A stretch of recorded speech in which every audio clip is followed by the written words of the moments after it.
Hello ভাই brother, কেমন আছো তোমরা? তোমাদের সকলকে স্বাগতম খণ্ড চ্যানেলের আরেকটা নতুন ভিডিওতে। তোমরা সকলেই জানো এখন সিজন চলতেছে আমের। তো এই আমের সিজনে কি আম খাওয়া মিস দেওয়া যায়? তাই আমরা চলে আসলাম বেশি দেরি না করে নানু বাড়ি। কারণ সবাই নানু বাড়ি জানো কেমন আম গাছ থাকে এবং আম থাকে। এই যে পিছে যে বাড়িটা দেখতেছো এটা হলো আমার নানু বাড়ি। তো যাই হোক, আর নানু বাড়ি যেহেতু আম খাইতে আইছি, আর নানু বাড়ি আমের গাছের অবস্থা একটু তোমাদেরকে দেখাই। দেখো, মুখের সামনে আম, মনে হয় এক কামড় দিয়ে আমগুলা খায়া ফেলি, কিন্তু আফসোস আমগুলা পাকে নাই। তাও আমরা ট্রাই করব 2-3টা কাঁচা আম খাওয়ার।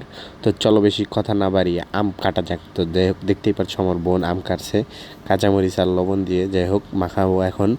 দিকে তো আমগুলা শুধু দেখালাম বাসার সামনে। দেখো ভাই, ঘাটের পারে আম, মানে আম আর আম, চারোদিকে আম। শুধু আমই না, আমাদের নানু বাড়ি যে কত কিছু আছে সেটা যদি তোমাদেরকে দেখাই ভাই কি বলবো। যাই হোক, সবাই নানু বাড়ি আশা করি এমন থাকে, এবং প্রত্যেক বছর এই আম খাওয়ার জন্য আমরা দূর দূর থেকে নানু বাড়ি আসি বেড়াইতে।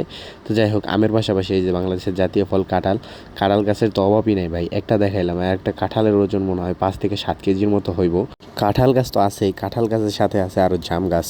তো জাম গাছে যাই হোক, জামগুলা পাকে নাই, ভাগ্য খারাপ, জামগুলা কাঁচা। কয়েকটা পাকছে কিন্তু ওইগুলো অনেক উঁচুতে এবং কম, তো এই জন্য আর জাম পারি নাই। তো যাই হোক, নানু বাড়ি থেকে ঘুরে ফিরে সোজা ল্যান্ড করলাম বোনের বাড়ি। তো যাই হোক, বোনের বাড়ি আসার পর বোন সর্বপ্রথম লুডুস দিল। যে লুডুসটা আমার কাছে খুব ইউনিক লাগছে, কারণ এর মধ্যে চিকেন দেওয়া ছিল। আমি চিকেন দিয়ে লুডুস খাইছি সচরাচর, কিন্তু এর মতো স্বাদ আমার কাছে লাগে নাই। যাই হোক, স্বাদটার কারণ হয়তো আমার বোন, কারণ বোনের হাতে রান্না অনেক দিন ধরে খাই না, আর আমার বোনের হাতে রান্না অনেক সুস্বাদু। যাই হোক, লুডুস খাওয়ার পর যখন আমি রেস্ট নিতেছিলাম, তখন আমার ভাগ্নি আমার হাতটা নিয়ে বলে, মামা চলো তোমার হাতে কিছু আঁকাই দিই। তো সে দেখলাম আমার হাতে পুতুল আঁকাইতেছে। এটা ভালো কথা, কিন্তু ভাই ও বারবার স্যাপ দিয়ে বারবার মুছতেছিল, মানে আঁকা ভুল হইতেছিল আর মুছতেছিল। সেটা আমার কাছে খুব বিরক্ত লাগতেছিল, কিন্তু আমি তাও কিছু বলি নাই। তো যাই হোক, তারপর ও আঁকতে দিলাম এবং ও পুতুলটা আঁকা শেষ করলো, এবং এর লুক কিছুটা এমন আসলো, দেখতে আমার মতো না হলেও বলতে হবে আমার মতো হয়েছে, কারণ আমার ভাগ্নি শখ করে আঁকছে।